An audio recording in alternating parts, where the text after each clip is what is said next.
thanks for driving all this way and coming back to Dead Cow. That's all right. Thanks for having me. It's always fun coming back here.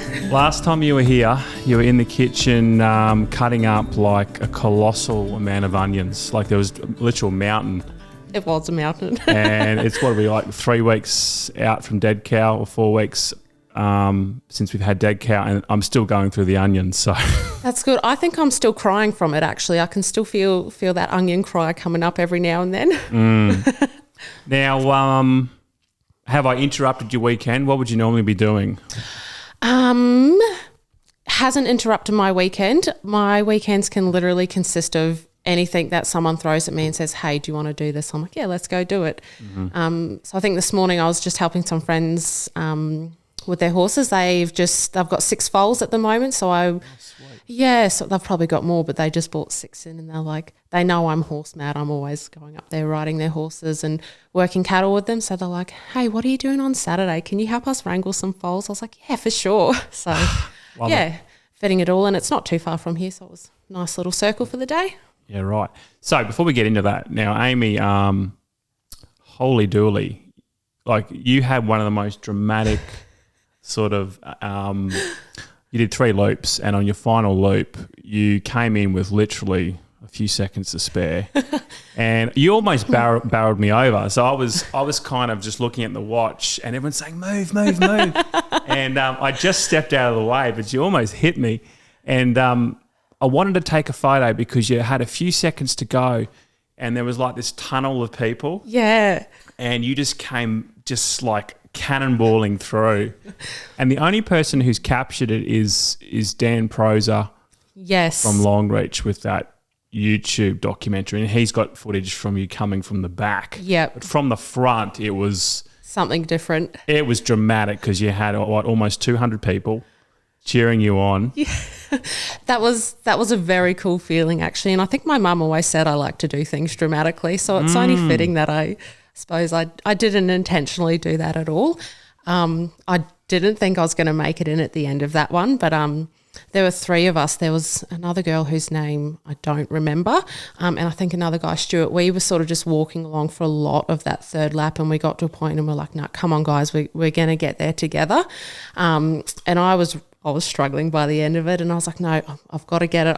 I want the number 3 on my block of wood. So and then once I got up into that chute where everyone was and everyone was cheering, I could see you like straight down the middle there, and I could see you had that bell ready and you're like waving me like, hurry up, come on. And I'm in my head, all I could think was, don't you dare ring that bell until I've crossed that line. So you had your watch on, right? So you knew you were cutting it pretty fine, or you had no watch? Oh, I had my watch, but I'd paused it when I stopped. So I knew I was cutting it fine. And I think I'd set it back to like the main time, so I didn't know what seconds I had left. Like I just knew. Oh, so you didn't know? No. I thought I was being dramatic when I said to people afterwards, I was like, yeah, I didn't even have time after I crossed that line to turn around and get back in to go again until I actually watched that video, and it literally was 2 seconds when I crossed that line, and I was like, oh, well, that's great. So at what point did you get a wriggle on? Like did you actually, no, can you take us through the whole 3 loops? Like, so what happened? What was the first loop like? What did you come in on the first loop? Can you just take us through? So the first loop, I'd done the training night in January, so I sort of half knew what to expect. And then the gully was back in play, so that was really fun to go down through that. But basically, I came in with no training to come into this. I'd had some things that had sort of stopped all of that, and I almost didn't come. So then I was like, no, even if I hit one, like I've done one. So I just thought I'll go out, I'll do my thing. I'm not fast. I'll shuffle down the hills, and then like on the uphills, like I can power walk pretty well. My mum taught me that from when I was a kid. So that was basically my strategy, was just get a wriggle on the downhills and the easier flat parts, and then when it was like the uphills or through the gully, like I walked through them. So that's pretty smart. So the geography dictated Yep. Whether you'd run or walk. Yeah, and I think I worked that out actually on the training night, because the people that I came up here with and the people I ran with, they were dictated by their watch. So I thought, yeah, that's really smart. Like I'll try that. But for me, it didn't work as well. And I ended up just doing what felt best for how I thought I would keep going. So I I work well with gravity, so I like the downhill parts. So I think the first loop, massive crowd, so 195 runners. Where were you in the pack when you first started? Were you close to the start? Were you in the middle? Were you towards the back? I definitely put myself towards the back more. Yep. Just knowing that I was a slower runner, I sort of didn't want to be in anyone's way. I did find when I got to the gully, like there was that little bit of congestion there. So I thought, all right, well, if I put myself closer to the front on my second loop, then maybe I can power walk through with those faster sort of people and just save those extra 20 or 30 seconds or however much that was. So I did do that on my second loop. I sort of put myself up that front part a little bit closer without getting in any fast person's way. So that first loop, did you have any dramas? Like what time did you come in? I think it was around like the 54, 55 minute time. Yeah. Yep. So I think that was pretty standard what I managed on the training night as well. And that was fine for me. I think if I sit down too long, I'm a bit like a diesel engine. If you slow me down and stop too long, you got to crank me up a fair bit to get going. You're a classic country girl, aren't you? You're classic. I think I thrive in the country more than the city. I'm a bit out of place in the city. I love it.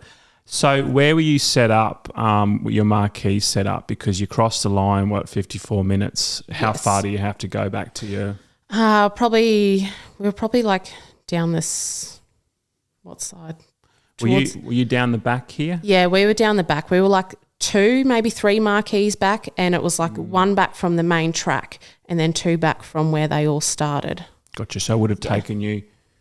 at least probably a minute to get back, to walk back? Or probably like 30 seconds 30 or so. seconds. Yeah. Okay. Yep. Okay, so you get through the first loop. It would have been pretty damn slippery. That first, was it a bit of a mudslide, the gully? I didn't think it was as bad as I thought it was going to be. Obviously, we got to have a look at the track that day before, and I was thinking, well, this is a little bit slippery. I was wondering how we would go for that, but I think a lot must have soaked in overnight, and then it dried out really quickly during even just that morning. So it wasn't too bad at all. I had my trail shoes on, so they had the best grip ever, and I just chugged on down there, and it was great. Yeah. So by lunchtime, that was compacted. It was like a piece of machinery went through there and just packed it all down. Yeah. It was just like smooth, almost like cement. It was by lunchtime when I was down there. It was just even by the beautiful. third lap, like there was no slip at all on the third lap. Like I was like, oh wow, like it was surprising how much it had dried out. But yeah. Okay. Second loop. What happened? What happened there? Second loop, I think I was still feeling all right. I felt pretty good after the first loop. The second loop, I was still feeling all right, and I was thinking, all right, I might still hit like 3 or 4 loops, which is what I managed on the training night. So that was my goal, was to sort of match that. My time was about the same, maybe about a minute or 2 slower. Like I think it was at 55, 56 by the time I got back in. But I cramp very easily. So I was starting to feel like maybe I should get a little more electrolytes or something kind of salty. I dragged my sister all the way up here to come crewing for me. Is she from Dalby as well? No, she's actually from down near Brisbane. Oh, so wow. I was like, hey, what are you doing at Easter? Do you want to come and do something crazy with me? And she was like, yeah, for sure. So I was really thankful she came out and spent the weekend out here, and yeah, she was great. She had no idea what to expect. She'd never seen anything like this, never even done anything like this, and she was like, she liked it? Loved it. I'm sure she'll run next year. She'll sign up? Well, I'll sign her up anyway. I won't give her the choice. I'll have to give you some commission. Hey, okay, so in your head, because with the training run you said you did, was it 3 or 4 loops you did for the training run? I did 3 without stopping, and then I stopped for that 4th loop, and then I did 1 more once it was night. So I wanted to have a crack at it at the night, and I just wasn't.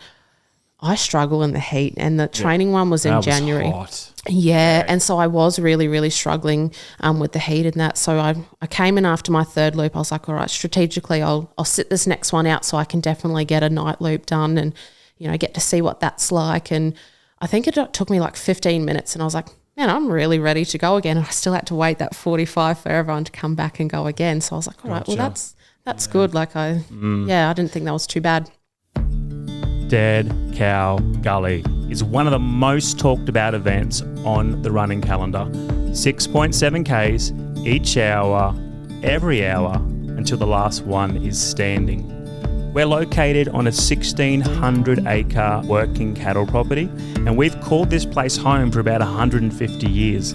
We would love for you to come out and check out the action. But last year, we sold all the tickets in about 14 hours, so you need to get in quick to secure your spot.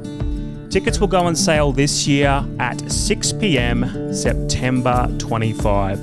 Lock in this date, 6 p.m, September 25. You can register through our website, deadcowgully.com.au, or on our Facebook or Instagram page. Thank you. So already in your head, you're thinking, okay, 3 or 4 loops for Dead Cow. That's sort of like your target. So you finish your second, you line up for your third. What happened for your third loop? At what point did you think, God, this is not fun? I didn't think it was not fun.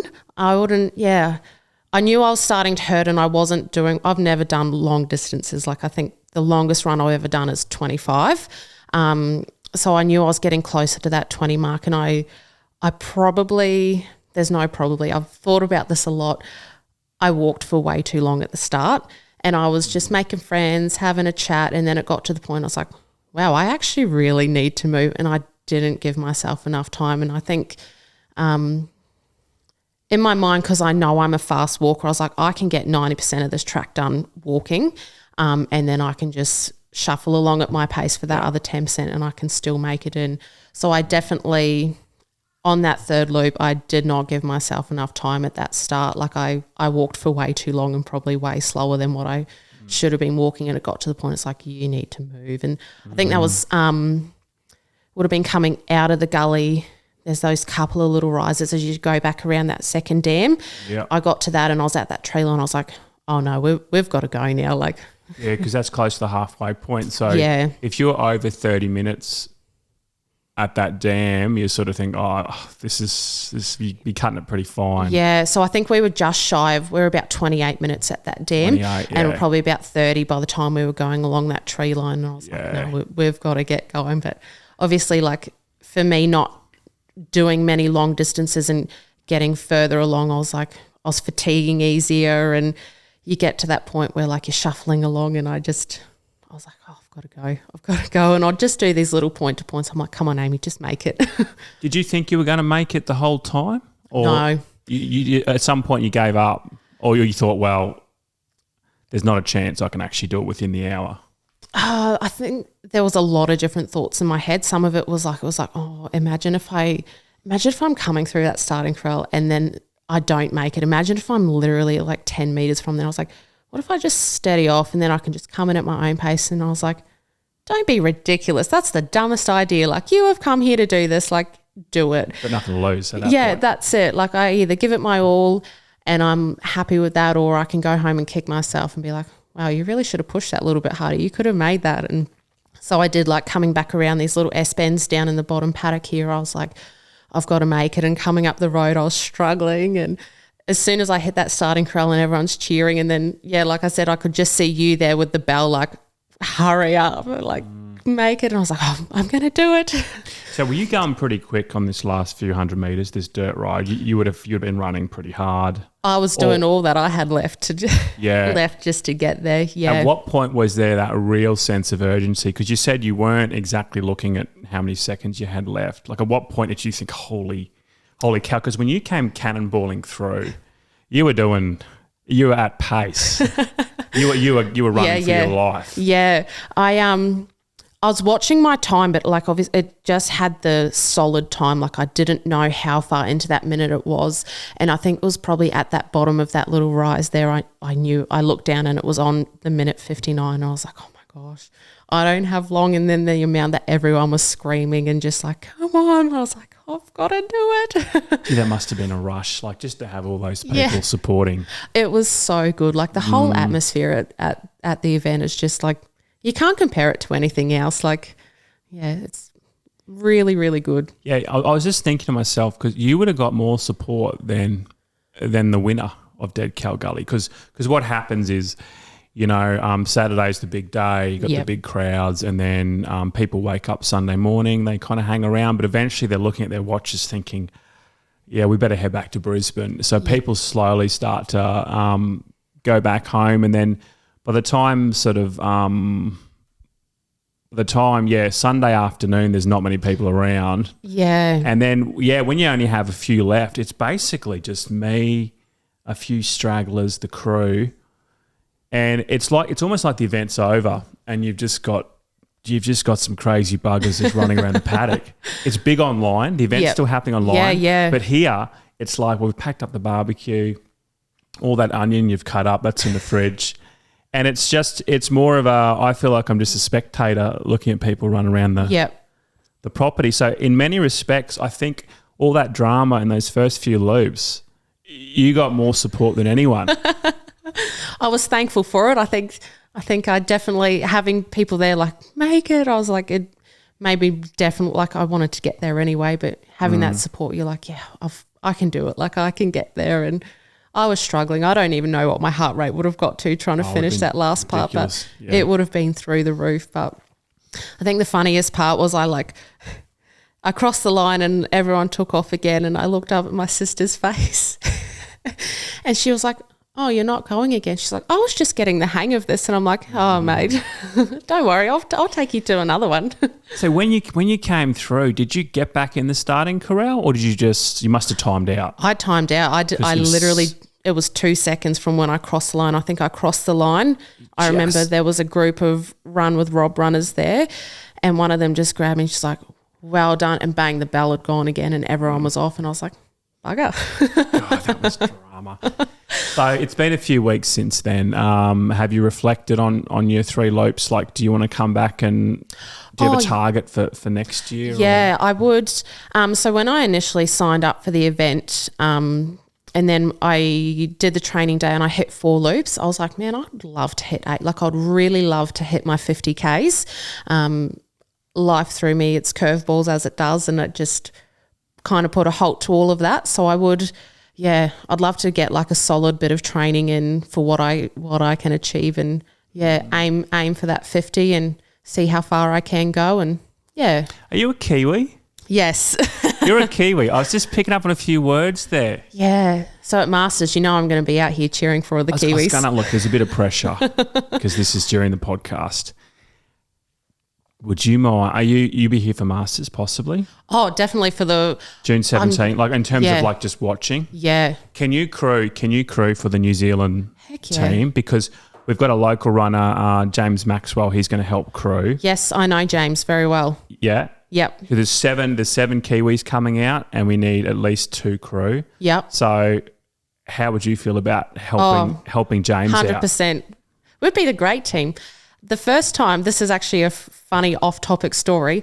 The very first time I'd ran a 5 kilometres, it was a park run. I'd never been to park run before. James was telling me about park run because he was a friend of a friend. And he was like, do you do park run? I was like, what the heck is park run? And he was like, he explained it to me. He's like, yeah, I'm going to go down to Dalby. I'm going to do Dalby's park run. And I didn't think anything of it. And then it was the next week and he messaged me. He's like, hey, are you going to do park run? I was like, oh, well, may as well. There'll be a familiar face there. It'll be great. And he was like, yeah, my nan's coming down. And I'm thinking to myself, I'm like, wow, that's so cool that your nan comes to support you to do these runs. And we started and I looked over and his nan was running this park run and I thought, I'm not going to get beaten by someone's nan. And so, she was right behind me the whole time. She's a living legend. She would be in, how old is she? Is she in her 80s? I wouldn't know, but I credit my first 5K run to that woman. She's actually very well known in the area. I believe she's in her late 70s or 80s and she still clocks up big Ks. Oh, she does, yep. Yeah, that's how I did my first 5Ks. So you got into running through James? I had been, so the first time I started running, I was actually working on cattle stations in North Queensland. So I got fitter, just doing day-to-day work up there. And at the end of the day, I was like, I wonder how far I can actually run. You spend all day running up and down the cattle yards. And it became like my wind down after after the sun had gone down, like just going out at night. And so I was just doing little paddock runs. And in Dalby, I was doing the same thing. Initially when I got there, I was working on a horse stud, and I'd just take my dogs for a walk, and I'd just start running around the paddocks. And that's all I was doing before someone told me about parkrun. Yeah. Oh, wow. So you're doing it anyway. Okay. Yeah. God, I've got so many questions. God. So let's just end this running conversation, because I want to talk about your life in Dalby. I want to talk about New Zealand. And you've just mentioned North Queensland cattle station. So there's only so much storage on these SD cards. But let's start off with Dalby, because you're living on a property like 5,000 acres or something. Yeah. So I rent off a family, and I think there's the family I rent off. There's two other members of the family on either side of them, so I think it's 6,000 joined. So the Salter family, I think it's Meg's sister and her husband have one side, and then there's Meg and Warren where I'm renting off them, and then their parents are literally across the road. So they've got an Angus stud there, breed the most beautiful cattle there, have their own horses, and it'd be cultivation as well, surely. So I think over on the other side, I think Meg's sister and her partner do a lot more of the cultivation sort of side. I hope I'm not saying anything wrong here. I don't know the ins and outs of exactly what they do, but they plant a lot of things obviously for their cattle, like they'll plant to graze, and then in the drier seasons, like they've cut their own hay and had things like that. So they've actually got their own little feedlot there too. So they don't have cattle in there on the feedlot all the time, but they do have it set up all around the house there that they can feed them up. And so are you just renting? Are you just there renting a place, or are you working at this place? So I just rent off them. So I met Meg when I was working at the vet clinic, and I was working two jobs at the time. So I was working on a horse stud and at the vet clinic. And when I was going full time at the vet clinic, my house at the horse stud was going to be null and void. So she was like, "Hey, look, we've got a farmhouse. Come out here." She goes, "It's nothing fancy. Come and rent off us." And I went out there and I loved it. Wow. It is the most beautiful little house, and I can have my dogs out there. There's no traffic. The skies out there are the best. Country skies, you even know. Fantastic. Yeah. Yeah, so I get to rent off them. I've got the most beautiful family so close to me. I get to look at their horses around my house every morning, and yeah. How good is that? So you're living on a farm without the burden of ownership with like maybe debts and this and or that. the stress of burst water pipes or leaking troughs or the droughts coming. Yeah. And do you have to pitch in? Is that a part of the rental agreement that you pitch in, maybe checking some water points or? I pay rent. So we've got like a set amount. When I first went in there, I'd do the odd couple of hours and I'd sort of chip some off. And then I'm such a scatterbrain. I ended up doing like 100,000 different things, and I wasn't getting the time. So I'm like, look, I'll just pay you the rent. And I've got a really, really good relationship with them. So if they need me to do anything, they're like, "Hey, are you around this week?" And I'm like, "Yeah, for sure." Like, "Cool, can you let the dogs out, or can you just make sure these have some hay," or anything like that. Like, I think Meg rang me up the other night and she goes, "Hey, Ames, I'm the only one here and I've got this cow calving and I need to pull it." And I'm like, "Yeah, all right, easy." So I just went straight down the yards, helped pull it out like that. Yeah, I think they're like an extended family for me, 100%. Like if I need them for anything, they're there, and then they can likewise. So anyone listening to this, if you're from the city, this would just be like a completely different world. So you're renting a place, and you're also pulling out calves. At the same time, you're living on a farm. So this is pretty like people who rented the city be thinking this is quite a unique experience. Yeah, it's definitely a little bit different. Like I've had family and friends come and stay with me, and they're like, "Wow, like this is so different." And then they're city people. They like going back to the city, but they love coming out for the weekend or whatever and having a look around, enjoying the space. What's your day job, Amy? I've actually just finished my day job yesterday. Well, I'm literally in the middle of transitioning jobs. You quit it just to come to this podcast, didn't you? 100%. I thought, you know what, this is my break here. That's commitment. So I after working at the vet clinic, I ended up working at Aldi, like the shopping supermarket. And then I just finished up there yesterday, and I'm moving to work for Nutrient Ag. So I'm going back into like an agricultural based kind of job, which I'm so relieved for. Like it's.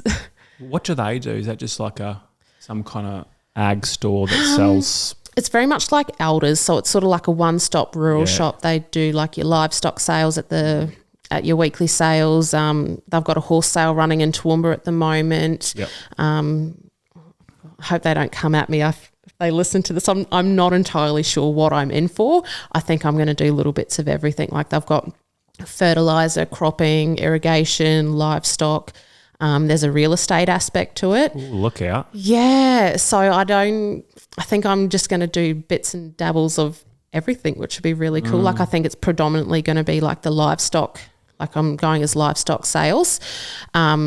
So yeah, it'll be predominantly livestock, but just little bits of everything, which would be cool. I think it'll be. So are they like livestock agents, so you can buy and sell cattle through them, or are you talking about the actual cattle sales in Dalby? Because Dalby's there's a massive cattle sale there. Yeah, so big centres. They have a massive sale yard there. I think from what I can gather, I'm sort of going in here a little bit blind, but from what I can gather, they've got their own auctioneers, and I think Dalby actually ends up being one of quite a high hub of the surrounding nutrient blocks. Like they'll say, hey, we've got someone sending cattle down to the sale yards, and they'll go through and do their auctioneering. There's a lot of different auctioneers and companies down there. So you've got like your Nutrient and then Elders and GDL, and don't really know how many more to name yet. You can ask me in a few more weeks and I think I'll have a few more answers for you. But yeah, there's a big group of different ones there, and yeah, they go through and they've got their assigned lots, and yeah. So. Oh, cool. So, okay, so there's scope to go anywhere. So you've got the real estate, you've got supplements, you've got the cattle sales. Yep. Do they sell farm machinery as well, or farm equipment? Not that I know of, not that I saw there. I'm not going to say no for definite, because I am very much going in blind.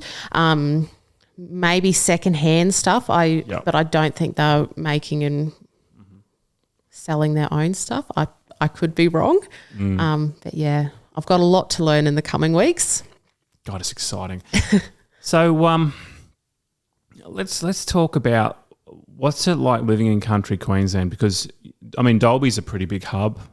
Dalby's a big hub. So you got the Bunya Mountains, and then you got Dalby pretty much on one side. You got Kingaroy on the other. Yep. They're two pretty big hubs, similar sized towns actually. I think there's probably more, a lot more money in Dalby because of the such rich farmland around Dalby, some big acreages, and you've really got that that line really. So from Toowoomba, Dalby, Roma, and the big cattle sales Roma would be bigger than Dalby, right? Or is it similar size? I've been out of the game. I haven't had much to do with. Yeah, I think Roma is one of the biggest around, but I think Dalby's up there as well. Yeah, I think Dalby puts through some massive numbers, but I'll endeavour to find out the sort of numbers they put through, and I'll bring them back for you. So why are you living in the country as opposed to living in the city? Why are you out this way? I don't do well in the city. I don't. When I was born in New Zealand, we've worked that one out before. So we had like a little 40-acre property over there, like just out of town. Whereabouts? North or south? North Island, Rotorua. Okay. Yeah. So my family had like a little.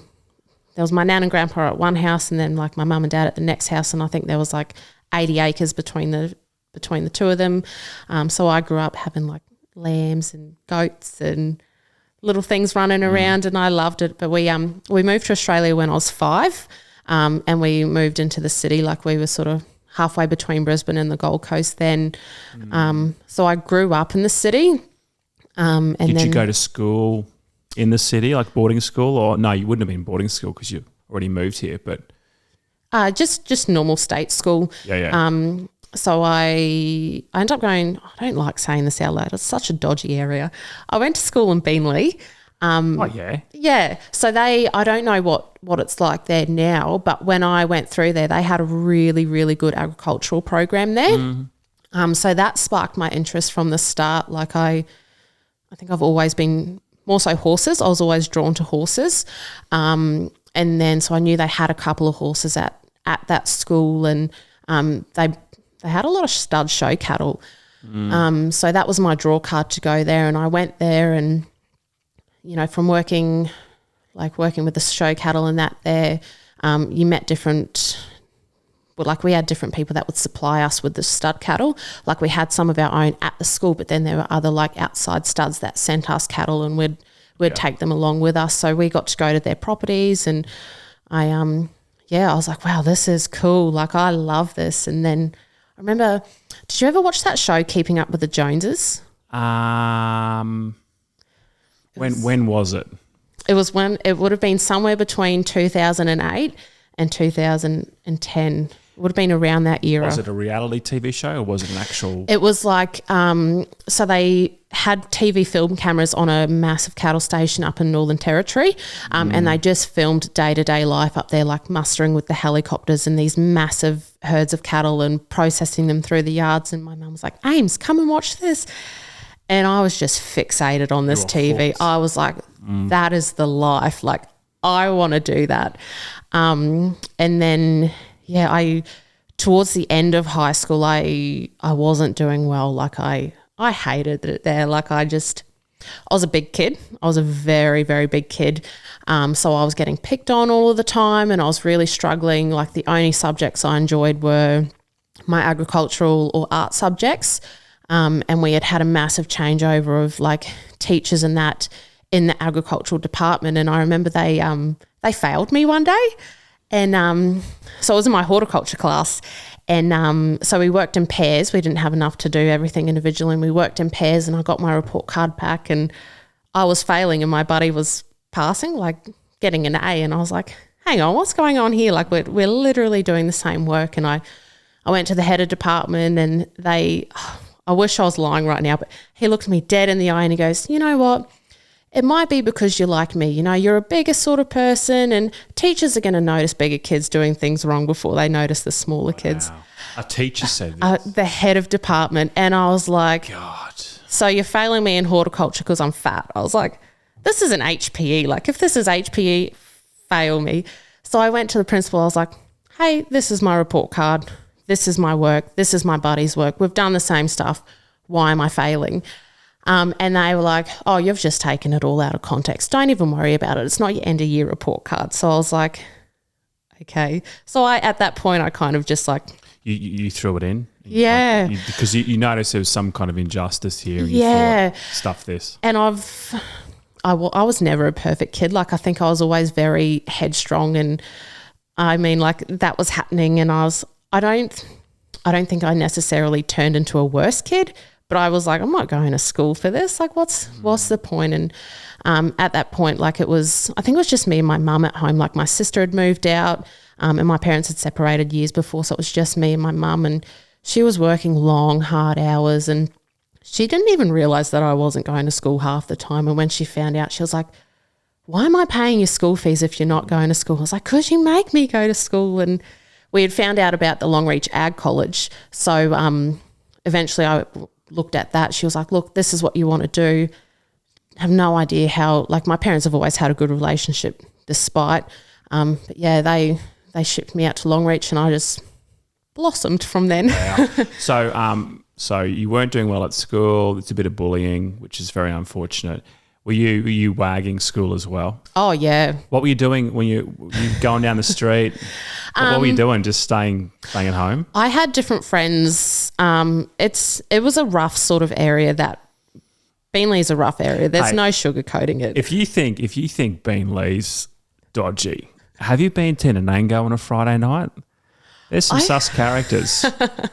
I haven't, but thank you for the prior warning. Yeah. Carry on. So you, is this a big state school? Are we talking 1,000 plus? Is it a massive state school? I think it would have been just scratching the sort of 1,000. But I had a couple of different friends at the time, and their parents never really cared whether they were at school or not. So it was I'd pick these different friends on the day, and they'd be like, hey, I don't feel like going to school today. I'm like, yeah, me neither. So we'd just like walk back to their place, or the train station was literally across the road.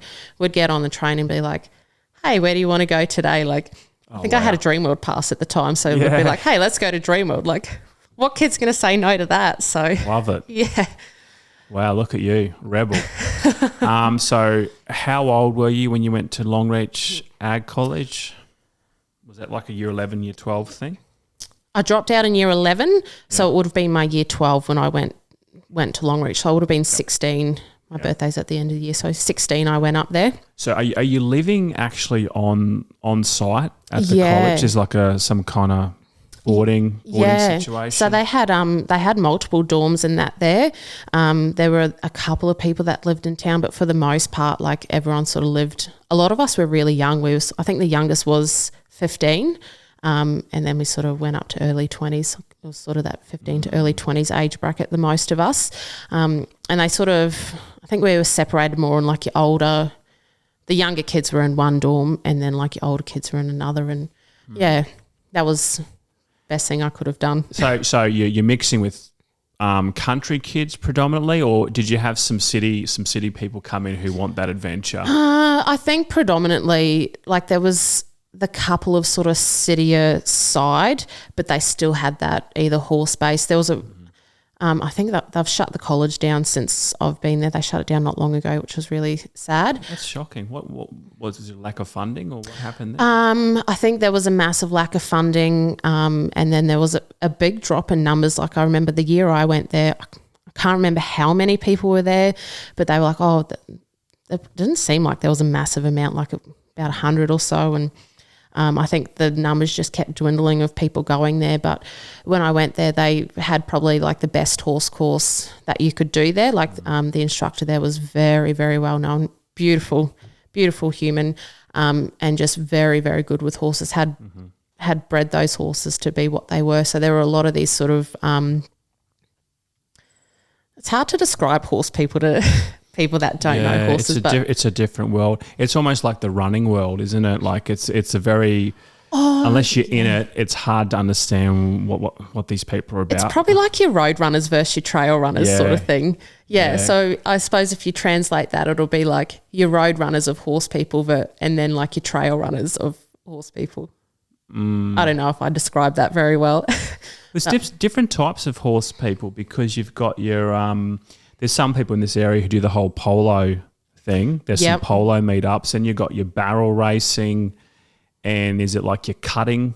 Your cutting and camp drafting. Camp draft? Yep. I guess that's all pretty similar, right? Your cutting and your camp drafting is definitely. Your cutting, you're not actually like... So your camp drafting, you've got to cut one out, and then you've actually got to track it around a course. Like it's like a cloverleaf shape, and you've got to be able to show that you and your horse can separate that cow from the rest of them, and then you can control it to how you want when you're out in that arena. Whereas your cutting is more of you're getting one out and you're just showing how well your horse can. Yeah. And then you've got, if you go into dressage and that type of thing, and you got like show jumping, I guess that's a whole different world again. Massively different, yeah. But it seems like I haven't been to many camp drafts, but it seems you got a lot of country kids off these properties who are just sort of demonstrating their skills that they have when they're mustering anyway. Yeah, I believe that's how like your camp drafting actually originated. So during the horse course, part of our course was getting these stock and quarter horses, and then like part of it like breaking it in, handling as foals, and then you had your older horses that you'd go to these camp drafts, and that's sort of where we learnt how to camp draft and things like that. And I believe it actually initiated like from those people on those stations. Like you'd have your mob, you'd be walking along, they'd cut one out, and then look, I can go around this tree, that one and that one. And it's like, it's a really cool teamwork between you and your horse of like, it's a split second decision between what you're doing, and they've got to be paying it. Like your horse needs to be paying attention, you're paying attention, but you're listening to each other and reading the cow. And I'm a camp drafter. Yeah, clearly. So from Beenleigh to Longreach, all of a sudden you find yourself out there. I imagine you would have made great friends out there because you're living with people. You have friends for life, I'm assuming. 100%, yep. I've heard like living in a boarding house or college, it's such an intensive experience. It's sort of like you're with people all day, every day, and you get close really quickly. There were 4 of us that were very, very good friends. One of them I don't speak to as much as I used to, but the other 2, like I speak to them fairly regularly. One of them lives in Kingaroy, which is I'm up this way a fair bit, seeing her, and so I know if I rang them or messaged them any day of the week, they'd pick it up and be like, hey, how you going? What's her name? Talia Anderson. Okay. How old would she be? How old am I? She'd be sort of 27, 28. Oh. So she, Bjorky Peterson, Christian. Oh, yeah, sure. Yeah. Sure. So I think Christian ended up going to the college the year after I was there, and so he met my friend Talia. So they were together for a while. They've since parted ways, but like very amicable, like lovely family. So cool, all of them. So what was it like actually having what do you call them? Do you call them teachers at Longreach Pastoral College? What do you call them? I think they just said instructors. Instructors. Yep. So you've actually got instructors who I imagine one, you're interested in the content. And it sounds like they actually care about you as people. You mentioned that one guy who was the horse, John Arnold, a beautiful human being or something. I think you said. Funny I say that. Like he was quite a tough sort of instructor, but I wouldn't be where I am without him. So my year at the college was split into 2 courses.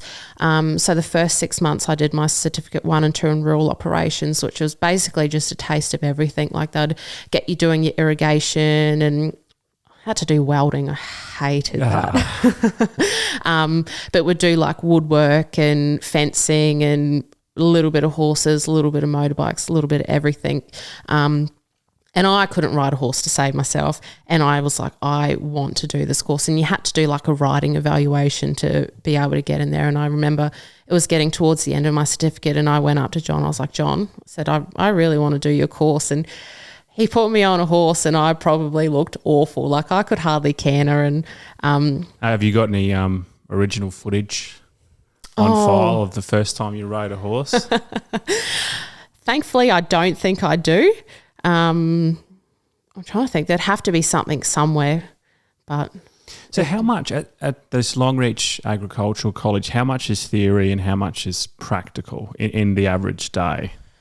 Like, do you actually sit down and have classes? Yeah, we did have classes. So there was definitely there was a written and theory side to it, but predominantly I think it was your practical side of things. And I think that's where your real advantage came from. Like, I mean, if you say to someone, hey, what's the basis of riding a horse? And they can put everything in paper, but unless they actually go out there and can read a horse or understand it or have that balance to ride and things like that, it's no good what's on your piece of paper. Like it obviously plays a part, and same with fencing. Like someone could say, yeah, I know how to build a fence, but till they actually go out there, Do you have, just out of curiosity, do you have some people who come out from stations who think that they know it all already? They come out there and they say, well, hey, I've grown up on a station. We do cattle work every day. We do fencing. And they come out and sit in the classroom and they kind of possibly roll their eyes a little bit and think, this is just sort of, this is more designed for city folk or people who have never been on a farm before? I think everyone that was there was genuinely happy to be there. Mm-hmm. I don't think anyone really had a bad attitude like that. I think it was more of the younger side of people maybe getting a little bit cocky, like, I know how to do that, and then they go to do it and it's like, just those normal growing up kind of lessons sort of thing. But I think for the most part, everyone there had a really good attitude, like wanted to learn, wanted to know what they could learn, wanted to see where they could progress to.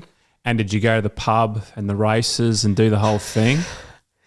It's Longreach is a lively town. I know Barcaldine. I know there's a big rivalry between Barkey and Longreach, particularly the sports teams. But yeah, Longreach, it's a thriving little town.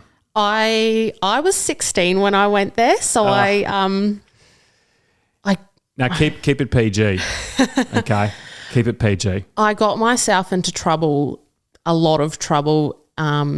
In the first few weeks that I was there, there was a couple of us and we would go out and we'd someone would get us drinks and would have drinks and would mess around in cars. And my mum's so mad at this, but a few of us went out one night and we actually rolled a car.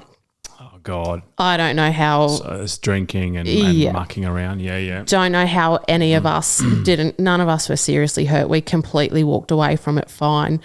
Don't know how the college didn't look at me and go, get out, like that's awful. So I ended up like they called it loss of privileges. So once you were finished your schooling and that, on your weekends you were allowed to go downtown and do whatever you wanted. So that was gone. I spent a lot of my weekends shoveling shit.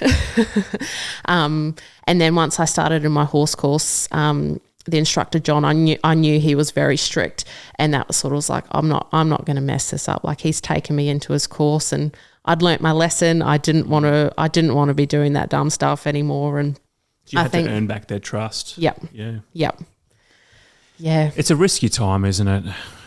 Growing up, it's just. Yep. You always think it's not going to happen to you, hey? You wonder how we all survived it. I mean, some people don't survive; they pass away. But God, alcohol, people showing off, just thinking that it'll never happen to them, or thinking they know best. And how far is the college from Longreach itself? Oh, it's right on the edge. It's on the edge. So when you drive into Longreach, it's the very first place on the left there. So it's probably only be a couple of k's down into the main part of town there. Yeah. And are there a few hundred people at the college, or was there when you were?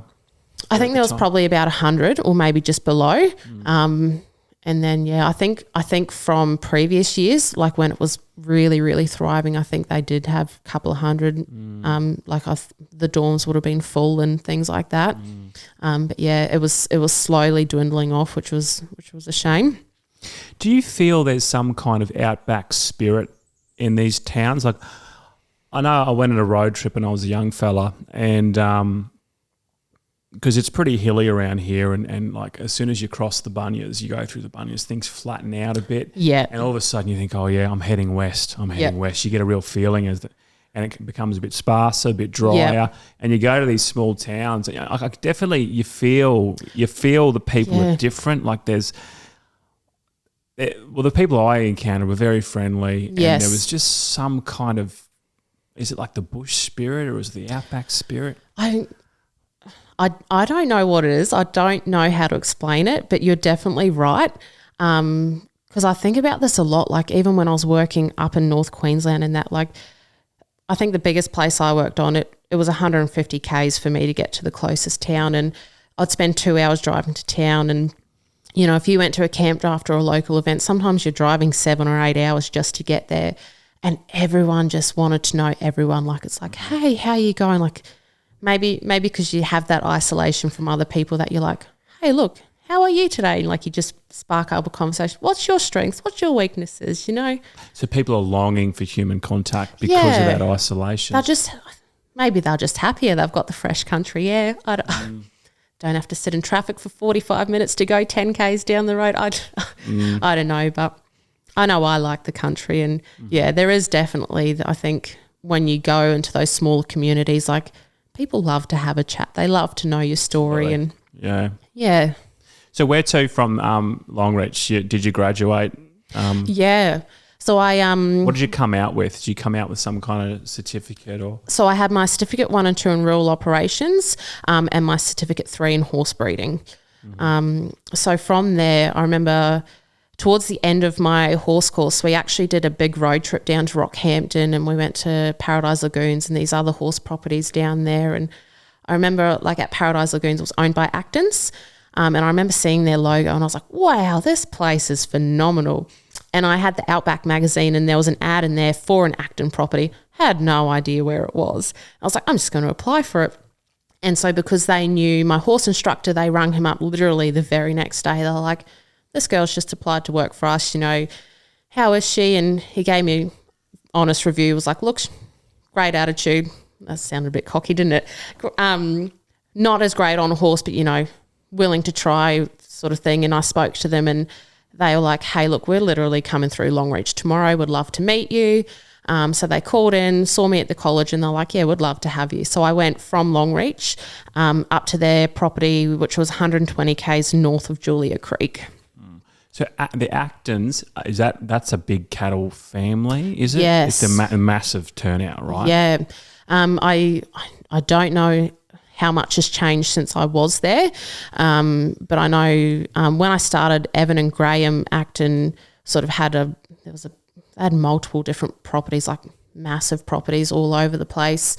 And while I was up there, must have been my first year, Graham had a really, really nasty horse accident, which took his life, which was really, really sad. Oh, God. Yeah.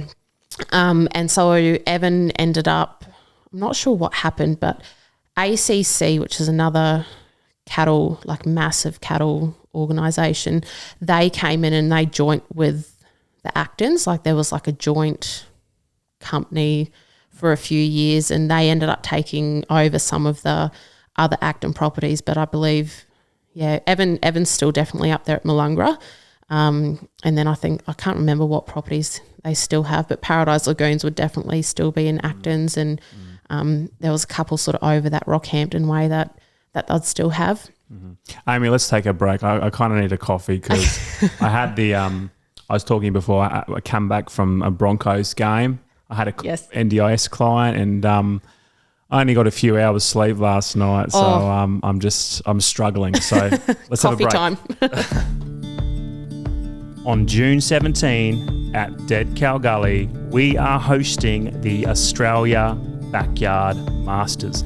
This event will be simply epic. We have signed up the best backyard runners in this country. Plus, we have the ultra running legend Harvey Lewis flying over from the US. We also have the NZ7, which is a team of elite Kiwi runners who want to take on the Aussies. This will be a showdown for the ages, but we need your help. Most of the interstate and overseas runners don't have crew or any equipment. They're literally jumping on the plane and turning up to the event. So if you can help us out with some equipment like a marquee or a chair, or if you could volunteer as crew, we would love to hear from you. Can you please get in contact if you can help out?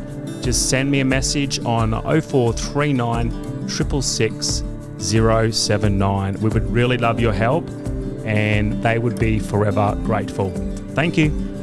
Right, Amy, I've got the coffee. I'm good to go. So let's talk about your station life. Now, you just told me off camera, 5 years at cattle stations. Can we take us through that? Because as we talked about off camera too, it's a real mystery, like cattle stations. And I mean, one thing, you got Dead Cow Gully, you can come to the farm and have a look around. You got smaller blocks of land, but actually a cattle station, there's a whole heap of romance surrounding it, and it's just, people think of the vast spaces and distances and the sunsets and it's such a unique lifestyle that only like a small percentage would ever experience. So take us through your station life. So I did 2 years on a station called Malungra Station, and that was, I think, 120 k's north of Julia Creek. So Julia Creek's like a little town in between, I think the easiest way to describe it is in between Mount Isa and Townsville. Yeah, so it's near Hewenden. Hewenden's pretty close, right? Yes. What's the bigger town, Hewenden or Julia Creek? Hewenden, I think. Yep. Yeah, Julia Creek had like one little shop, a pub and a post office and fuel station, I think. They did have an airport. So you would call this, it's definitely Western Queensland, but you'd probably say it's northwest. North. Yep. Yeah, because if you drive straight up, you're gonna hit the Gulf, aren't you? Yes. Yep. So it wasn't too far actually from Julia Creek. Like if you kept heading up, you'd be in that sort of Normanton, not too far from Cumbia. No, Currumba. Sorry. Yeah. Long way from Cumbia. But yeah, I think when you start getting out to those places, like it is, unless you've been out there, like it's very, very hard to comprehend the size of these places. Like so Malunga, I think, was about 800,000 acres. And then after 2 years there, I ended up over at another property, like still owned by the same people at Barclay Downs. And they were they were around that 2 million acres. It was either just above or just below. And again, like that one's hard to comprehend, but then you go west of that and you've got Lake Nash and they're like nearly 4 million acres. Yeah. Like you can't even fathom that. Like it's... Yeah. God. So, okay. So can you say that again? How far from Julia Creek were you from the town itself? 110, I think it was. And so how long would that take you to get to Julia Creek? Is it a dirt road to get to from the station to Julia? I believe it's bitumen all the way now, but it used to be there was just like that single lane bitumen. It used to be single lane bitumen pretty well until you hit the property, which would have been about that 80 or 90 Ks, and then it was only sort of 30 or 40 on dirt. About 2 hours? Yeah, hour and a half, 2 hours. Okay. Yeah. Depends how fast you're going. Yeah, it depends on how much of a hurry you're in to finish the day. So what are you searching for? Like why are you going to these places? So like do you have something inside of you, like a yearning for adventure, or are you just trying to get so far away from the city and just have a unique experience? Like what I'm just trying to understand what's driving you. I think for me it was just the sense of adventure. Like I'd seen the Keeping Up with the Joneses on TV. I was like, wow, I want to experience that. And I'd been to Longreach and, you know, we'd seen the smaller sort of places around there and driven those bigger sort of distances. And and then I went to Malunga and it was just like this whole nother world. Like it was literally like I was living in a movie when I first got there, like doing the mustering with the helicopters flying over top of you and so dusty you can't even see your hand in front of your face if you put it out and in some parts. And, yeah, I don't know, I really don't know what drove me apart from the fact I knew I got to ride horses a lot and I was out doing something crazy and having a great time doing it. So just give us some details here. So when you first rock up to a cattle station, what's it like? I mean, how many people are there? Is there some kind of induction, or do you learn the ropes just through getting stuck into it straight away, or is it sort of like a transition from doing a few hours to doing full days, or what? So like when you drive into the homesteads, it's like you've come into like this very tiny little town. So they'll have like your different housing and dorm areas, kitchen. There's probably like 15 to 20 of us total. That would include like all of your ringers and then like your bore runners, grader driver, machinery operators, mechanics, gardeners, cooks, overseers, head stockmans kind of thing. And basically there's no easing into it. Like, bang, this is your first day of work. And, they obviously explain as much as they can to you and sort of point out like obvious safety things and that. Like obviously there's always going to be a massive risk when you're working with livestock. Like sure. You never know what they're going to do. So they they do their best to sort of find your strengths and weaknesses and keep you from getting hurt and put you on the quieter horses if you're a bit unsure. And if you're stupid enough to get back up and get on, cool, go try that next one then. So it was were people friendly when you got there initially? Does it take a while to get close to people? Because I'd imagine, is there quite a rotation in staff? There is quite a lot of people sort of go up that way to do their gap years, and there are a lot of backpackers and things up there. I think for the most part everyone was pretty friendly. When I used to have no confidence. Like, so when I first went up there, I was very quiet. I was very shy. I didn't know how to talk to anyone. Like, if someone came up to me and was like, hey, how you going? I'd be like, hey. And I'd like look at the ground and be like, stop talking to me, I'm panicking. And now you're doing a podcast. Now I'm doing a podcast. Yeah. No, so I think it's I definitely learnt how to make friends, how to talk to people kind of thing.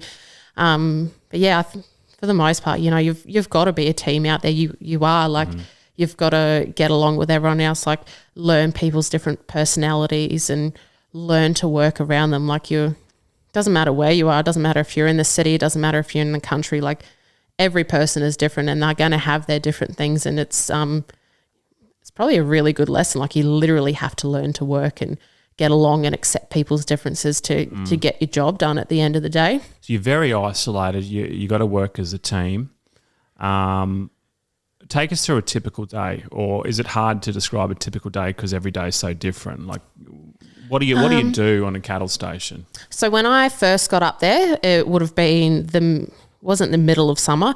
They do seasonal work up there, so just because of how hot and humid it is up there, like there's no point doing much with your cattle. Like they're not going to get far. You're not going to get far.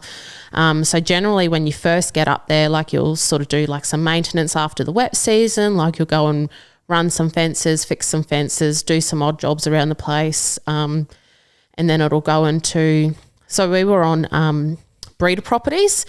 So basically they'd run their breeders, they'd have bulls out in the paddock and would do 2 rounds of mustering every year. So they'd have their plan, whatever that was. They'd get the helicopters out one day. You'd go out, you'd muster everything into the yard until you get onto your bigger places, and then they'll take bits and pieces. We can explain that later. But they'll go and get a clean paddock, get you to the yard. So you'll muster one day and then you'll process them through the yard the next. Like you'll be marking and branding your calves and preg testing and all sorts and pulling off the ones that need to be weaned. Next day you'll I think you normally leave them for the next day, let them mother back up with the calves. I think sometimes you'd split off into 2. The next people would be mustering your next paddock in, the other people would be walking that paddock back, and you'd just rotate through that on every different day and until you've worked through. So you'd have some massive steel yards that you're working in. Have you just got the one set of yards? You got multiple yards? Multiple. There was definitely multiple. I think probably Barclay's the best one to explain this for. Like, so if you pictured the top end of one paddock and you go all the way down to the bottom one, I think that one was literally over 100 kilometres and you wouldn't have even left the property. Like, wow. Yeah, so incredible. Realistically mustering those paddocks and then trying to walk cattle 100 Ks, and I think you average that they sort of walk between 4 to 6 Ks an hour, depending on if you've got your dry cows or your cows and calves, or even the breed made the biggest difference. Like Brahmins, you could just, that soldier on out, loved the heat, whereas like your more European type breeds, they didn't do too well in heat. Yeah. They'd be a lot slower. Well, Brahmins are known to be very sturdy and do really well in dry conditions, right? That's why you see them up north all the time, right? Yeah. No, they did really well up there, and that some of them were mad, you know, but mustering. If you said to me, hey, let's go muster a massive paddock, we've got to walk 30 Ks today, I'll be like, damn, I hope they're Brahmins. Like if I've got to walk 30 Ks with cattle, I want them to be Brahmins. They just walk out really well. So you got a cattle station. Within the cattle station, it's broken up to like internal paddocks. Like how many different paddocks did you have in that cattle station? Or just a rough guess? This is going to be the biggest. I actually had the map out from Barclay the other day and I was looking at it. Rough guess, 1, 2, maybe 10 to 15 sort of paddocks. Like they were massive paddocks. Yeah. So if it's, what'd you say, was it 800,000 acres or something? Yeah. Each paddock would be, what, 60, 70,000 acres or something? Yep. Sometimes bigger. Yep. And so if you had one set of yards, that wouldn't be that efficient because they're too far away, the cattle. So you'd have multiple sets of yards. Yep. And are you saying mustering? So how long would it take to muster everything? And this is a process which takes how long to do the whole cattle station? Generally, you'd start mustering about March, April, and then you're wanting to have stopped by December. Like if you're mustering in December, you're starting to get into that nasty heat where you're just going to lose stock and lose people. Did you say you muster twice a year though? Yep. So how does that work? Like you talked about the mustering period from March to December before the wet, I'd imagine, or before the heat. Yep. Both. Comes hand in hand, yeah. So when you muster, you don't pick up everything, like you get what you can type thing, or no, well, you do your best to get everything. When you're mustering on that scale, there's always going to be ones that are left behind, or you'd have a cow that's just calved, and you know that cow's not going to make it to the yard with her calf, or the calf's not going to make it, so you'd leave them behind and just get them the next round, or in Malunga there was a lot of like quite dense sand ridges, so there was like lots of trees and things like that, and it would just be impossible for the helicopter to see those sorts of things. And like you'd go in there doing your best to get everything you can, and they knew how many head was supposed to be in each paddock, and obviously you knew like if you drove down the fence line and there was a big hole in the fence, like that's going to change the number that's supposed to be in there, sort of thing. So it probably ends up being rough numbers more than exact numbers. But yeah, you do your best to clean the paddock and keep it tidy, and know what's in there, know what's got to come out, know what's happening there. So can you just describe to people who've never done mustering before or don't even know what mustering is, what's your main job for mustering, and what can you describe the process? Like, does the chopper do a flyover first, or I'd imagine the cattle will be fairly close to the water points? Yeah, so what's your job? A lot of these paddocks, like they were so big, you'd have multiple water points. So basically us on horses would go out and wait at a water point, and the helicopter would go around, get everything they can around that water point into there, and then would get that group of cattle and would start sort of walking them down to the next and down to the next towards the yards and things like that until we had everything. And the helicopter would always hang around us when we left the water, and then once we were off and walking and fine, like they'd go down to the next. Quite often we had people on motorbikes as well. We'd usually take 2 motorbikes out as well. So if the helicopter, like if something was bailing up or the helicopter wasn't having the effect that it should, then they can send people in on bikes, or old bulls and that, they were very well known for just pulling up. Like a helicopter can go around and they'll start the cattle, they'll get them moving, and they'll just start walking into the water, and then they can leave that spot and go to the next and, keep everything moving in at once. And if you've got a motorbike out there, like they can just jump on the tail of something and just keep them coming, make sure they're going in the right direction, sort of thing. So you want to keep them in the one group and on the move. Yep. Not too fast, but just at a steady pace. Just keep them walking. Yep. You don't want them running because they're going to get hot and bail up, and you're not going to get them anywhere. But yeah, and a lot of them, like you had your cows and calves in there, so you wanted to keep the calves walking with the mums as much as you can. Like once you separate them, it's harder for them to find each other once they're in the yards and things like that. So you've definitely got to be mindful of that welfare sort of thing, that you don't want to be raising potty calves. Like you do, you always end up with the odd one, but for the most part, if you can keep them with their mum, you're doing good. So how many cattle are we talking about in a typical mob that you're moving? It could range anywhere from like 600 to 800. Wow. And I think the biggest mob we did was about 3,000. Wow, in the one mob. Yep. So that was down at another place, and we blew them all together. Generally, if you had a paddock where you knew you had sort of 2,000 or 3,000, you'd go in and you'd be getting that cut, because realistically, you didn't want the cattle standing in the yards for an extended period of time. So ideally, when you went out, you would go and look at the paddock the week or so before. You'd find out where your big mobs are, and you'd get a rough idea of what water points you're going to hit on a certain day, so that you were probably getting that 800 to 1,000 maximum, so you knew you could get them through the yards and get them processed and out that following day. That must be a great feeling, right? Like if you got a mob of 1,000 cattle and you're in behind them, and you'd see probably the choppers flying over, you'd have dust of the cattle moving. I mean, from the air, did you jump up in the chopper too to have a look? I love the helicopter so much. Like they were really, really good about like letting everyone see all aspects in that. So generally, like we'd start mustering somewhere, we'd have to leave the truck and some cars and that there, and so at the end of the day, like the helicopter would always pick someone up and take them back to the car and things like that. And I always say I'm the luckiest person on the world. Like I've had so many cool experiences, but I remember must have been must have been the end of my first year. I had a motorbike accident and I was in a moon boot, and I thought I'd be fine after 2 weeks, so I didn't even bother going home. But I ended up getting to go mustering in the helicopter for the whole day. Like, I got to see what they were doing, and I just got to spend the whole day up there with them, and it was the greatest in the world. Was it scary being up there? Be pretty. I loved it. I wasn't scared at all. Like, I think initially because they are such small little helicopters. Like, it's literally just those 2 little seats with no doors. I think initially when you first get in there and you first get off that ground, you're like, whoa, like, what's going? But I don't know. I think you put a lot of faith in the helicopter pilot, and you know.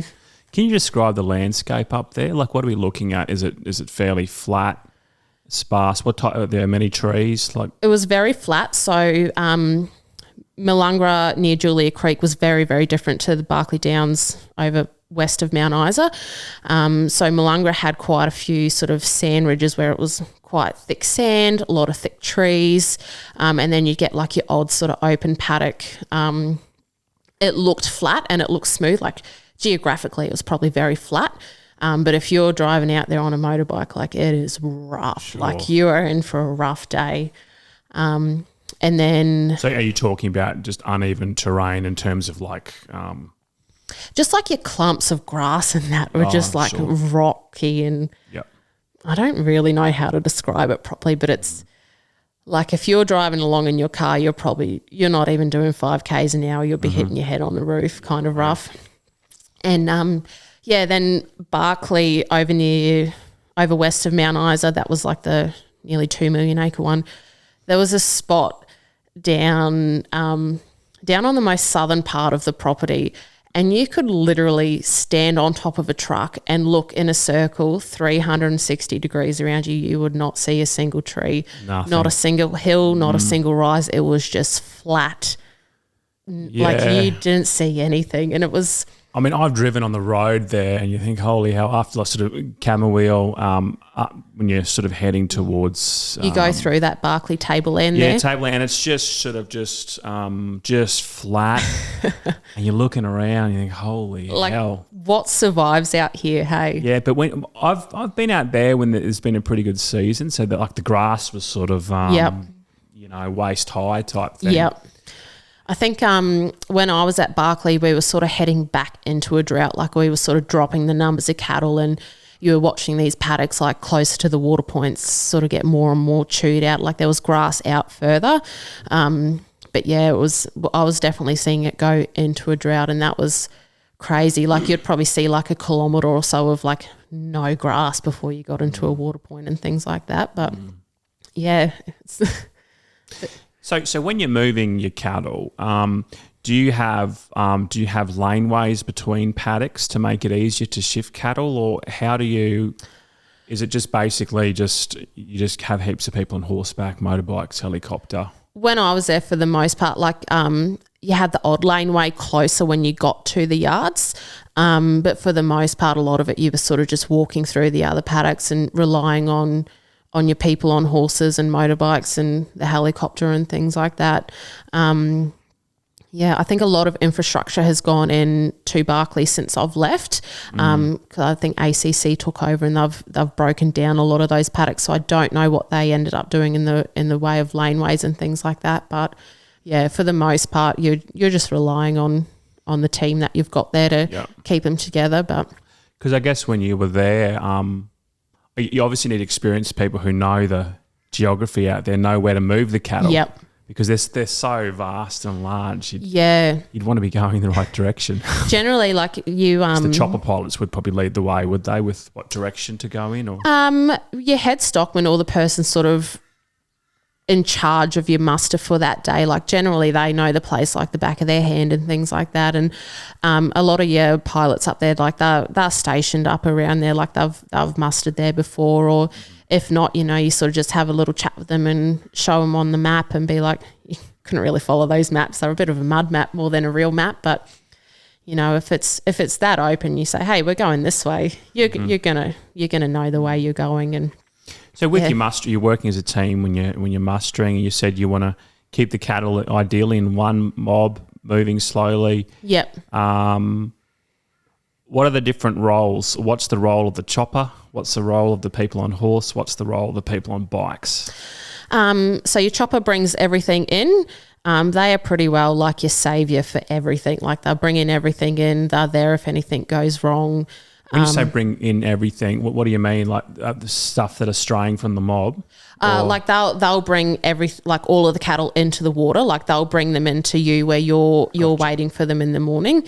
And then it's every day was always different. Like cattle would react differently to the helicopter on different days and things like that. But you'd basically go to where the pressure is. Like sometimes the cattle wanted to run off and you'd want to be steadying that lead so your herd didn't stretch out too far and you had big gaps, so that your tail was getting left behind. And keeping them together, they're a herd animal, so they're going to want to stay together for the most part anyway, but actually being able to keep them as a more condensed sort of mob just saves the distance that you've got to travel for the day. So if you know you're walking 25 kilometres from A to B, the people like on the side of your mob there, they're going to be doing almost double that by the time they're sort of like going up and down and just keeping things in together. So you've got your person in the lead that your cattle are going to get in behind and follow this is like on a good day. You've got generally like if you don't have a fence line, you've got a person on either point. So they'll just either back up your person that's in the lead if they're wanting to run along, or they sort of just keep them from spraying out and wanting to go back out through the paddocks. And again, people on the side are sort of doing that as well, and they'll just sort of navigate to where the most pressure is. Like sometimes the cattle aren't going to want to leave the dam. They're going to want to stay home, stay comfortable, or your cows are going to have lost their calf for a moment and they're going to be wanting to run back looking for them. And you've got to keep that tail coming along. So you go to where the pressure is. Like your helicopters and your bikes, they'll be where your pressure is the most. So if everything's taken off at the front, they'll sort of go and make some noise at the front. Or sometimes, like if they're really sensitive to the noise of the helicopter will be like, hey, look, I'll just sit down here for a minute. We'll see how you go. Or they'll be like, yeah, I'll move up to the next one and I'll just start putting those cattle in there when you're ready. Or if something ran off, like if one ran back on you and you weren't getting it back, you could just radio him and say, hey, look, I'm really struggling. He'll fly back around and help you put it back in kind of thing. Yeah. So are you all communicating through radio? Yeah. Is it just two-way radio? Yeah, we just had a two-way radio pouch on the front of us. And you're communicating with other people on horseback and bikes and also the helicopter? Yes. So you all know what you're doing? Yes. So at the station you'd have two radio two-ways that you'd use. There'd be the main one for your station chatter, or like if you're on the place and you need to contact someone at the home base, you'd be on there. And then when we're out mustering, we'd swap to one channel down or one channel up, just so we're not clogging up that line of communication. There's no phone reception out there. Obviously when you're in that vastness, like communication is, you really need to be able to rely on that. So especially if something's going wrong, it's going to go wrong fast. It's your lifeline, isn't it? You can 100%. Yeah. Yep. Hey, how long would it take to move the cattle from the water point to the yards? Typically, how long would it take? Are we talking days, or can you do it on that day? Oh, generally you did it on the day. Sometimes we'd break it up onto the 2 days things. Like if it was getting dark, you can't muster in the dark, so you'd sort of generally you'd be close enough. You'd be either at a laneway or a holding paddock you can put them in. I was going to say, because come nightfall and you guys go home. Well, a helicopter can't be flying at night. Yeah, that's... The cattle would scatter. So yep. So would you say you move them, you can move them, 20 to 25 Ks per day, and typically from the water point to the yards, you could get there. Yep. Yeah. So generally... we'd have breakfast a bit earlier on a day that we're mustering. We'd probably have breakfast sort of like 5, 6 o'clock or something. 6 o'clock was late. That was a sleeping if we'd done that. And then we'll have our horses ready, drive out there, and generally we're on the move by 7, 8 o'clock. And then like a nice early day, you'd be at the yards by sort of 3, 4 o'clock kind of thing. But on those longer days, it was sort of pushing 5, 6 o'clock. you'd be racing the sun like, oh, we're nearly there. Our Dead Cow Gully documentary has amassed 100,000 views. That is absolutely crazy. But look, it's not surprising in a sense because it's a beautiful doco which captures the spirit of the gully and inspires people to go out for a run and push their limits. While we love putting out that content, it does cost us some money. We think it's worth the expense, but you can actually help us out. All you have to do is subscribe to our YouTube channel. It's just one click and it's free, so there is no cost. If we can get more subscribers to our channel, we can monetize and get paid through YouTube advertisements. This will help us pay for future podcasts and documentaries. So please hit that subscribe button. Thank you so much. Okay, so you get the cattle in the yards. What do you do then? So for people who don't know much about cattle work, processing cattle, what does that mean? What are you doing? So we generally leave them for the night. Like once we're in the yards, we go home, have a shower, have dinner, come back fresh the next day. And then you're pulling off your young cattle that are old enough and strong enough to wean.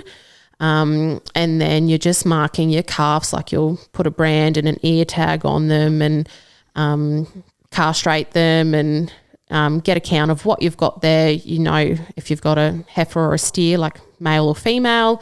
You're preg testing your cows to see what's in calf. You're checking to see if they've got a calf on them, like you can see like their udder will be full. So you want to know if they're having that calf, if they're in calf, and what sort of percentage you're looking at there. From there, you need to sort of be questioning, like, is this cow, like, is she a good breeder? Like, do we sort of want to keep her here? Or if you've got a lot of cows that aren't getting in calf, you're going to start looking at your bulls. Like, is there an issue here? Like, why are these cows not sort of getting in calf, sort of thing? Yeah. And there'd be a lot of varying factors from animal to animal and season to season, sort of thing. But so the cattle generally pretty wild when you get them in the yards because they're only going to be mustered probably once a year. Is that right? Yeah, they see humans once or twice a year. Yeah. Some of them is funny, like paddock to paddock, like you just have different ones, and even mob to mob. Like I think at the start, like the first few that come through and generally a little bit livelier, like they are your crazy leaders, and then you normally have like this kind of relaxed spell through the middle, and then it'll be like those stragglers at the end that are like half mad as well. But you were always alert. Like you had to fully be alert. Like something would come out of nowhere and just want to eat you for dinner. So yeah, the adrenaline would be pumping, and I'd imagine with your other workers there, some tempers would flare in the yards. That's where it's stressful for the cattle. That's probably the most stressful time in their lives, really, being in the yards. Yep. And it's and you want to process them as quickly as possible, but also the people working there, it can be 100%. If someone's not doing their job properly, or if you want someone in a certain position, you could probably exchange a few colourful words with people, right? Definitely. Like, I mean, especially if like you said, someone's not quite pulling their weight or they're slacking off a little bit. Like if you're looking at a 12 or 14 hour day in those yards, you're wanting to work it as a team. Like everyone wants to go home at the end of the day before it's dark and things like that. But I think, generally you were a really good team. Like you knew what you had to do and you put everything in you could. And sort of towards the middle and the end of the year, like you knew people's strengths and weaknesses and things like that. And you'd swap them around all of the time in the yards. So we were doing everything at once. Like you'd have your crew running the backyards, you'd have your crew in your drafting round yard. So basically you're funneling your cattle up into like this little round yard so you can send them out to which yard you need them to. You'd have your crew on your branding cradle, and then you'd have your crew up the race doing like your preg testing and things like that. So you knew where you were positioned, you knew where your people were strongest, and like if you had a big day, you'd put people where they're strongest, so you knew you were going to get it done for the day. And so if you had a green backpacker coming in there, being in the yards for the first time, it'd be quite terrifying, wouldn't it, for some people? You don't even have to be green to get terrified sometimes. Generally they'll put them either up the race where they're not going to be in any sort of immediate danger, or if they're down the backyards, like you'll have other people with them. Like it was pretty rare that you were running those backyards on your own. Like you'd normally have two people. I did it by myself a lot, but I think, generally you usually had a couple of people down there, and those green people, like you don't want them to get hurt or anything like that. Like you're a long way from help if someone gets seriously hurt. Yeah. And what I guess the biggest risk is getting kicked in the head or the body, or having a beast charge at you. That's where the injury comes. Yeah, right? Charged at you, kicked or crushed on the fence. And it's funny, like it was so many people tell me it's like the worst place you can be is on the fence. Like if you get up the fence, a lot of people, when you're getting charged, they climb a little bit up the fence and then they go, oh, I'm safe now. But if something's coming at you, you get up that fence, like you get over that fence and on the other side sort of thing. And I think the biggest shock for me one day was I saw, I think she was our station manager, hardest working woman I've ever seen in my life. And we were drafting out these cull cows, like they had been culled because either they hadn't had a calf for X amount of years or they were mad. Like we did cull on temperament. And I remember I saw her and this cow just went charging at her and she got all the way to the fence, and I don't know what it was. I don't know what clicked in her head, one of those divine interventions, but she sidestepped it and this cow just went straight through this fence. Like it jumped at the fence, completely broke the fence and took off through the paddock. And she just turned around and we just looked at each other and she was like, yeah, good thing I stepped. Calm as. Wow. Good thing I stepped that one. And I'm like, oh my God. Yeah. And you'd have that all the time, wouldn't you? Yeah, God. Not quite that was probably a very extreme moment, but you were it's charged. It's a risky business. Yeah. You'd get charged at least once a day. Yeah. So is that the hardest part? Like, is that physically the hardest part, working in the yards? Like, in terms of what days do you feel most buggered and tired? Would it be the yard work? Probably yard work, yeah. I guess fencing would be tough too, but you'd have machinery. Fencing had its tough days and it was definitely tough on your hands. But I think as for your movement wise and things like that, like hard mustering would have it's different levels of fatigue, I think. Like if you're riding hard for a whole day, like you're pretty buggered by the end. But I think yard work, definitely took it out of you the most. Like if you'd be on, like if I ran backyards for the day, you could be there for 10, 12 hours running. Mm-hmm. Yeah, like not constantly, but yeah. So you're in the game for 5 years, 2 or 3 different stations? Yep. What would you say to someone who is hearing this or has been interested in working on a station? Because you got the romance versus the reality. Yep. They might have seen a Ringers Western ad, seen the big hat, and they think, oh, God, this looks so good. Or, they might have been to a rodeo, or they might have been on a bit of a road trip out there, and they want to go there. Can you sort of discuss what's just the dream and the romance versus the reality of actually living in these places? If someone said, hey, I really want to do it, like I would tell them to do it. Like 100% wouldn't change an experience I had out there. Like it was amazing. Like I loved it. I think be prepared for very, very long and hard days. Be prepared for very tough situations. Be prepared to, have to endure extreme heats at times or extreme cold. In winter it's freezing and you're still going. And then, through summer it's hard. There is obviously like that being so far out and so vast, there is that isolation factor. You've got a really good team on the place that you're working at and you generally make really good friends there and you have these good relationships and, depends where you go to. Like if you're 100 or 200 Ks from town, like people often go into town on the weekend, like a 2-hour drive to town becomes nothing. Nothing, yeah. So it's for how isolated it is, you will meet some amazing people and have some really cool moments. And like for how isolated it is, it's very social. Like I think I was telling you earlier, like if there's an event on, people will drive 5 or 6, 7 hours plus to go to it, and it's all people like you that are on stations doing that kind of work, and then that's their downtime. They want to make friends. They want to see what it's like everywhere else. And you'd be instant friends with these people because you'd I'd imagine you'd go to a rodeo or a race day and you just have to look at them and give them a nod, and you know what they're going through and vice versa. Yeah. And you've got that common connection and that respect. 100%, yeah.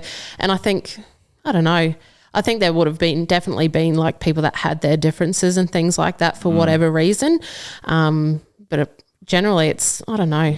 I remember when I worked at Barclay, there was this unknown rivalry between us and one of the stations north of us. And so the boys there used to always try and fight the boys from our station. And then one day they were just like, hey, why do you guys keep trying to fight us? And then they were like, oh, we don't really know. And then it's like, yeah, all right, well, let's just go be friends now. That's kind funny. Of thing. That's funny. Hey, what happens, because you're so isolated, but you're also living with people in close quarters. Do you get a bit of cabin fever? And what happens if you have a falling out with someone? Or, for example, what if a romance blossoms and then there's a falling out, or there's maybe a bit of rivalry between some of the girls and the guys? What happens there? That definitely does happen. I think you just learn that, like, you've got to get over it. Like, you learn to put your differences aside on the day, and I don't know, like, sometimes people have words with each other and they don't necessarily agree, or if someone's not happy there, generally they don't stick around. But there'll be some sort of mediation. Like if it's getting nasty and people can see that there's an issue here, like your head stockman or your managers or someone, like once they know, they'll just go and get them together and be like, what's going on? What's the problem here? Like it's generally resolved fairly quickly. Because that would influence the whole team. If two people are not on speaking terms, for example, and had a massive falling out, you'd want to nip it in the bud. 100%. Because how can you work as a team in the yards and mustering? Exactly. You know? Yep. A chain's only as strong as its weakest link. So if you've got those two people that are just doing whatever they can to piss that other person off, that's where your weak link is, and that's where it's all going to fall apart. So I think you pretty well learn, like, pull your head in and just get along to get the job done, or, you know, what's the point? Like, you're not being helpful. Mm-hmm. If you could sum up to someone, how do you run a cattle station successfully? I guess it depends where the station is, but just in general terms, what makes a good, efficient, successful cattle station? Are there some key elements? I don't know if I quite got to this level to sort of know well enough. There'd be so many different factors. It would be your management of your cattle numbers and things like that, so that you're not flogging the paddocks out, but it would just be the communication and maintenance of the property so that you can keep everything running efficiently. And having, I don't know, I think keeping your team there and being able to work with the team and get them going well. Like, a lot of the places had a social club. So after work, like, they'd have like a little bar area there, and people would finish the end of the day and they'd go and have a beer together and things like that. So I think that was really important to have these little rooms. Like, you'd have a pool table or something cool in there where people could just unwind, forget about the day, have a beer, laugh off the fact you got thrown off your horse or something stupid like that, you know, and just put the tough parts behind you and just regroup and re-go. Does the success of a cattle station, does it come back to the management? Like, is it the head stockman? Like, who, or is it the what's the relationship between the head stockman and the actual owners of the station? Like, is there family members on the station itself living there, or? So at Malungra, Evan Acton, he owned Malungra, so he was living there. And then while I was there, it was his son that was the overseer of the place. And then Evan didn't have he had a rough idea of what he wanted done at the place, which he would pass down to Phil.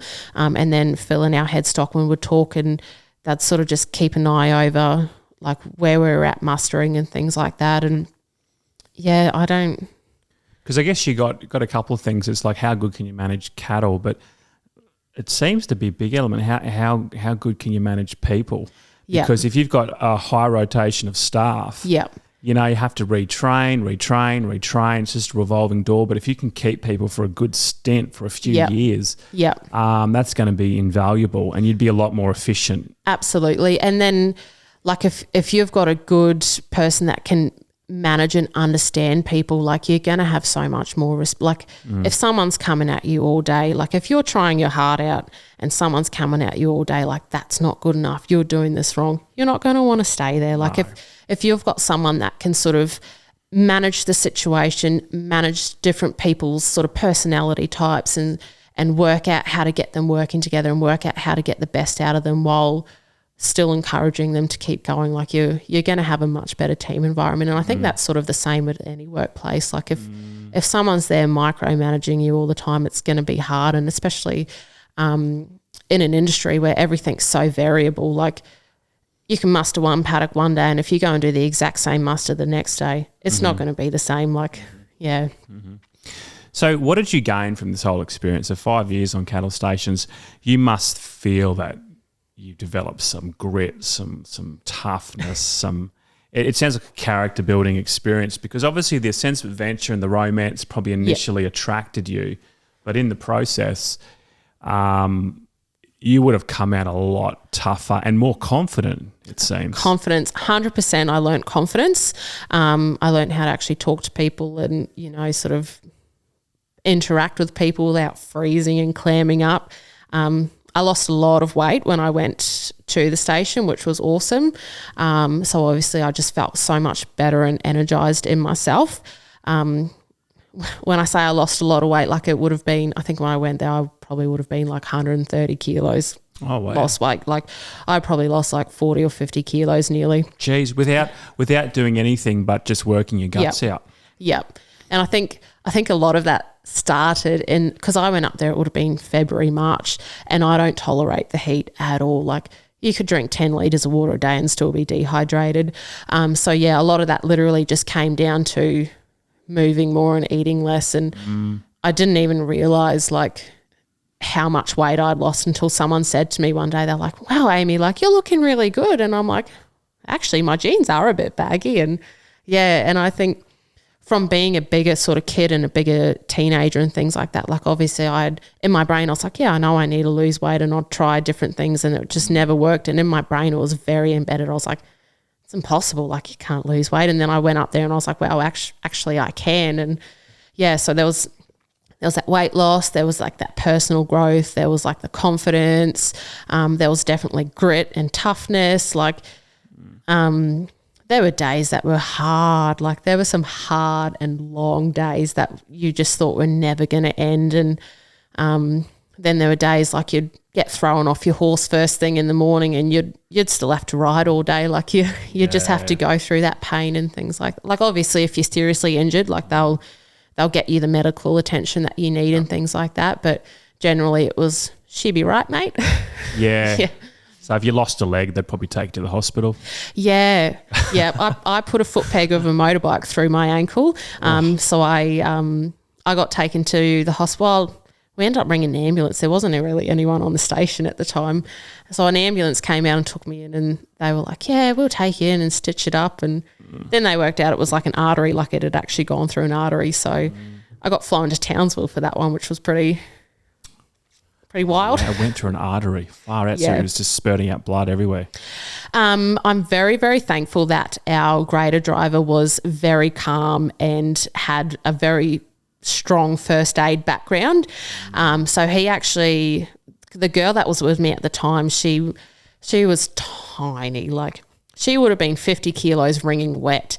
And there's nothing little about me even now. So she was there when it actually happened. And I remember like the bike was on the side and I couldn't even lift it back up to pull it off. And she came over like the Hulk and just ripped this bike up off me. And I looked down, I could just see this blood flowing out of my boot. And my brain just went, oh, what if my foot's broken and starts swelling? I was like, get my boot off. So she pulled my boot off. And she went to lift me up and I was like, don't be stupid. I said, go and find someone that can lift me up. So she went speeding off on the quad bike and she was panicking. She's like, there's no one around. We were very close to the homestead, like we were like on the airstrip. And so by that time I was like watching this blood flow out of my foot. So it was an actual artery. Yeah. Fuck. Thankfully it was like your femoral artery goes down. I've learned this since. It goes down and then it forks off into different arteries. So thankfully it wasn't like a femoral artery or something where I had very limited time, but I was watching this blood come out. I was like, man. So I pulled my belt off. I went like proper bush style and wrapped it around my leg and pulled it tight, and I stood myself up and I was just holding my foot up as high as I could with the end of my belt. Did that help? I think so, yeah. And I jumped on the back of the quad and we went over to like the kitchen area, and the grader driver was in there with one of the helicopter pilots, and they carried me into the kitchen and he like put my foot up and wrapped it all up and things like that, and it actually stopped the bleeding. And that's why when the ambulance came out, they were like, yeah, no, look, it's just a hole. We'll take it in there. We'll stitch it up. And it was like they bandaged it back up, and it wasn't until they went to move me and my foot went down and this blood just came flowing through all these bandages, and they just looked at me and they're like, that's an artery. So the grader driver, did he put a tourniquet on? What did he do to stop he had just done a light bandage. So by the time I like got up in the kitchen, we sort of had like a bit of padding on it. But he had sat me down on a chair and my foot was like way above my head. Like it was like the chair that I had to sit it on was really, really high. So it was much higher. And like it obviously wasn't a massive artery. So it had obviously clotted there, and then it wasn't until my foot went back down below. And did you panic at all in this situation? I'm just hearing it. I'm thinking, there's one thing for this to happen here when you're near civilization, but way out in a cattle station, you'd be, because if it was a main artery, sometimes you got 2 minutes. Yeah. Yeah. I mean, I think I didn't realise at the time. Like obviously when I was on the ground and I saw all this blood coming out, I was like, I kind of looked at it, I was like, that's a lot. Like this could be bad. And so that's when I went to the belt. And then when I was in the kitchen and like we had it bandaged up and nothing was coming through, I was like, oh yeah, she'll be right. And then by the time the ambulance was there, they'd given me the green whistle. So I think I was a little bit too relaxed to worry about anything. And yeah, it wasn't until we were actually on the way into town and they were like, yeah, no, we're going to have to call the flying doctor. Like there's nothing they can do for you in Julia Creek. And I was like, oh, okay. So my poor mum, this ended up going into the night. So I think it was like I was at the hospital and I was waiting for the plane to come through to pick me up to take me to Townsville, and I tried to ring my mum. Bless her. This would have been the most awful message to have on your phone. But it was it went to a message bank. I just said, hey, Mum, don't panic, but the flying doctor's coming to get me and they're flying me to Townsville because I've had a motorbike accident. But it's fine. I'll ring you when I get to Townsville. It's just an artery. It's just an artery. I don't think I even gave her that much information. You don't want to say that. It was literally just, hey, Mum, the flying doctor's coming to get me. And yeah. Hell. It was like the most Australian experience you could ever think of though, because by this time it's like midnight and we're out on the airstrip out at the airport there, and the people in the ambulance just look at me and they're like, oh, the plane's here. We're just doing one final run down the airstrip to make sure there's no kangaroos in the way. And I'm like, all right, yeah, cool. God help me. Yeah. Did you feel lightheaded at all, or was the adrenaline pumping, or actually what went through your foot? A peg or it was like the foot peg from the motorbike. So I kind of like fell off the side, and I had like my little elastic side riding boots on. Yeah. So the foot peg's gone straight through this elastic side, straight into the side of my ankle. It's pierced it. Yep. Through the boot, or was it above the boot? It was through the elastic side on the boot. Ah, gotcha. Yeah, so they were just like those little ankle boots with the elastic part in there. God. Yeah. It makes you think, like if you're there by yourself, it makes you sort of think, God, you could have been in real trouble. Yep. Makes you thankful for the likes of the flying doctor and things like that too. Like I don't think I would have enjoyed a drive because it would have been 10 or 12 hours across to Townsville if I had to drive it. So shout out to them if someone's doing a fundraiser for flying doctors. Bloody hell. I could talk about this all day. Hey, look, before we wrap this up, New Zealand, was it 80 acres you grew up on? Sort of like, yeah, between the two places, it was about 80 acres, and then we moved to Australia when I was 5. Was that like a hobby farm in New Zealand? Was that a proper working farm? I don't remember a whole lot of it, but I think it was definitely more hobby. I think they used to have deer. I think there was a few deer. If anyone's worked deer, they're mad as cut snakes, terrified. You give me a mad horse, I'm fine. You put me in a yard full of deer and I'm just like frozen. So I know, we had a few deer and then a few sheep and things like that, but it was only a little sort of hobby farm. My grandparents actually had a trucking business and that was their main thing. Mm-hmm. Yeah. Mm-hmm. And hey, I've thought about this for a while now. You don't have to do this, but I kind of want to picture you on a cattle station. So let's just recoupering it. This is my bad boy, but